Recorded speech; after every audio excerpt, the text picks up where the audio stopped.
পিতা পুত্র পবিত্রাত্মার নামে আমেন। পিতর ও পলের জীবন ছিল একে অপরের থেকে সম্পূর্ণ ভিন্ন, কিন্তু যে বিষয়টি তাদের একত্রিত করেছিল তা হলো যিশুর প্রতি তাদের গভীর প্রেম এবং তাদের শহীদ মৃত্যু।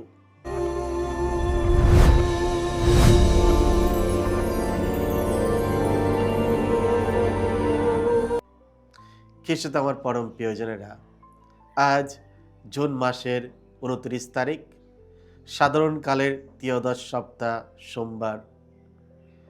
আর আজকে খ্রিস্টমণ্ডলী সাধু পিতর ও পলের মহাপার্বণ পালন করছে। আর এই পার্বণ দিনে ডেলি মান্না ঈশ্বরের বাণী প্রতিদিন নেওয়া হয়েছে সাধু মতি রচিত মঙ্গল সমাচার থেকে 16 অধ্যায় 13 থেকে 23 পদ। এসব আমরা ভক্তিভাবে আজকের এই বাণীটি শুনি। যিশু তখন ফিলিপের নগরী সিজারিয়ার অঞ্চলে এসে পৌঁছালেন। তিনি হঠাৎ তাদের শিষ্যদের প্রশ্ন করে বসলেন, মানবপুত্র কে? এই বিষয়ে লোকেরা কি বলে?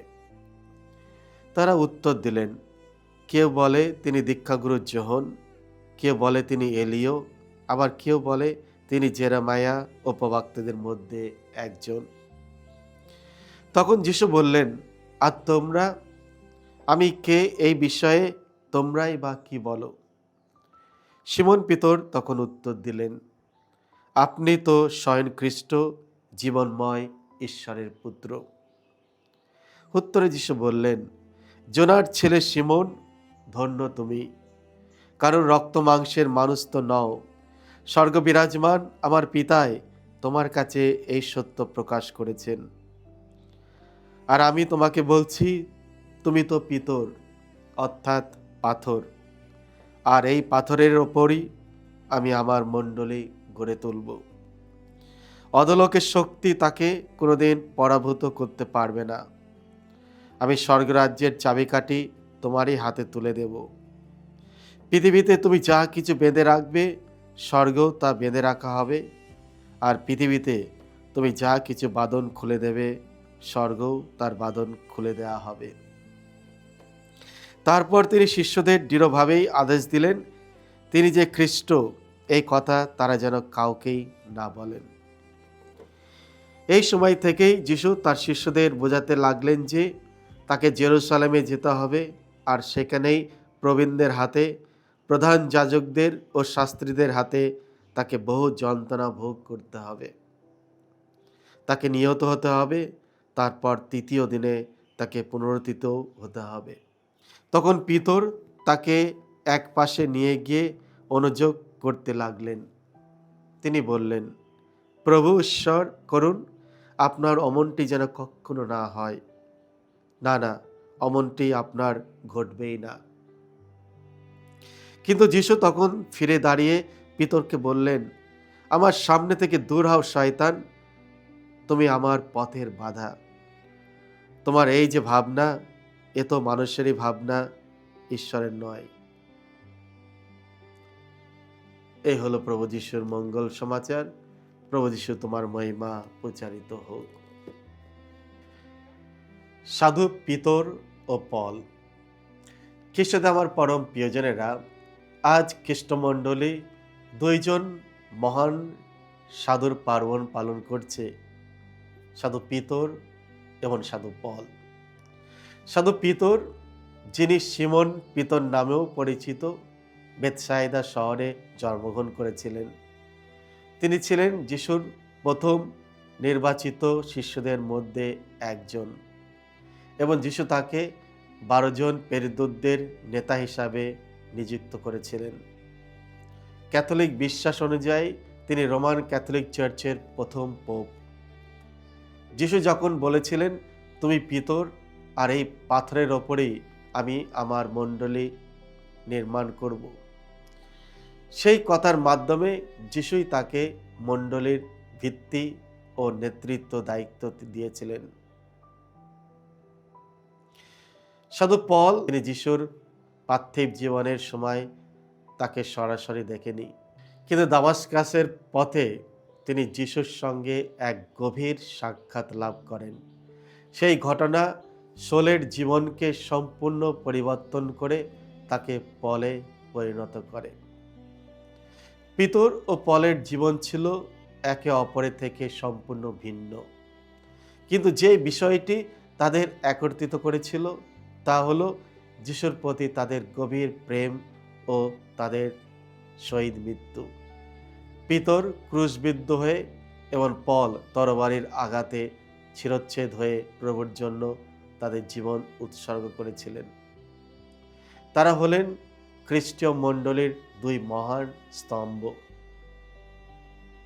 ব্যক্তিত্ব ও জীবনের পথে তারা একে অপরের থেকে অনেক আলাদা ছিলেন, কিন্তু ঈশ্বর তাদের এক মহান উদ্দেশ্যে একত্রিত করেছিলেন, যীশু খ্রিস্টের মঙ্গল সমাচার সমগ্র জগতে ঘোষণা করার জন্য।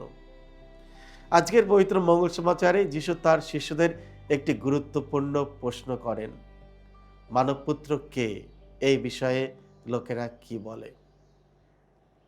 শিষ্যরা বিভিন্ন উত্তর দেয়, যা তারা মানুষের মুখ থেকে নিজের কানে শুনেছিল।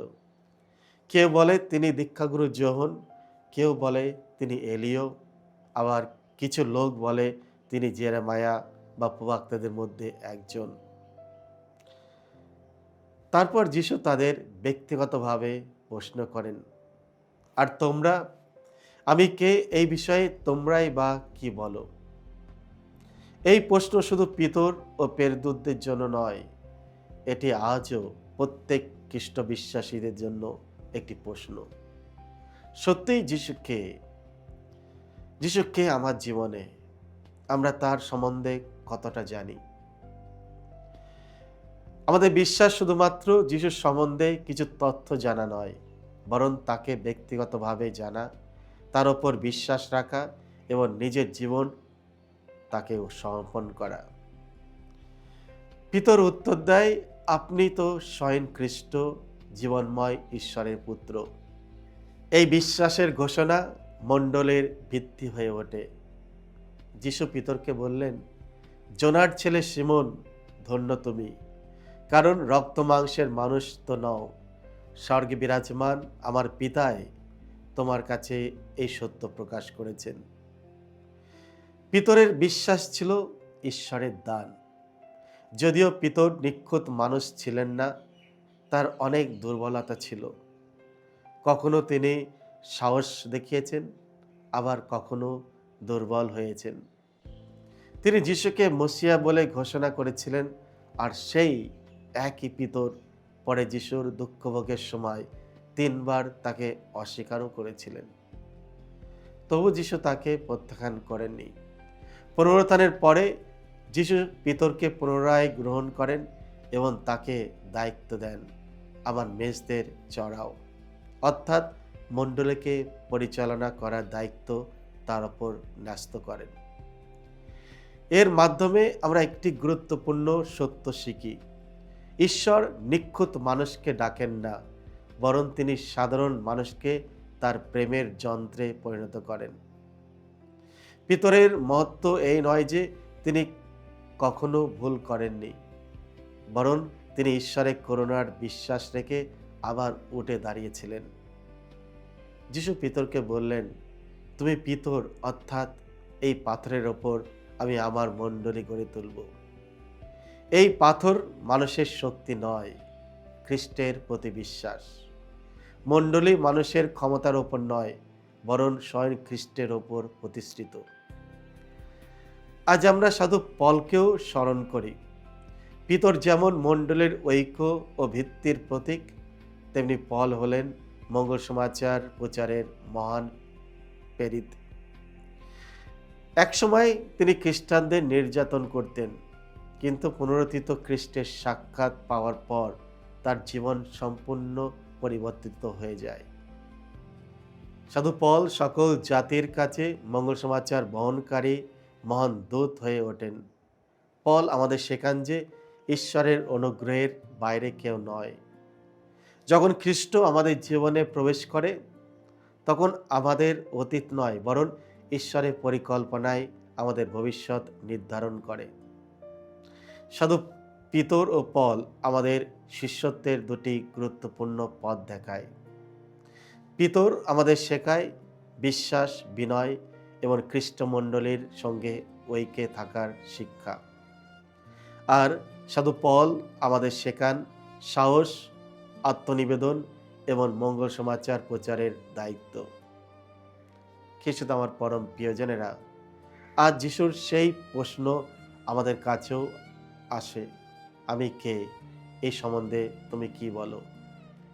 আমাদের উত্তর শুধু কথায় নয়, আমাদের জীবনেও প্রকাশ পেতে হবে।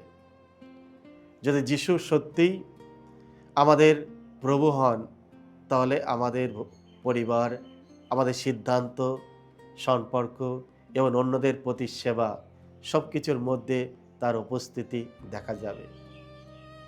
আসুন আমরা আজ সবাই যিশুর সেই প্রশ্নের উত্তর দেওয়ার চেষ্টা করি। যিশু কে? এই বিষয়ে তোমরাই বা কি বলো? সকলকে জয় যিশু। ঈশ্বর আপনাদের সকলকে আশীর্বাদ করুন।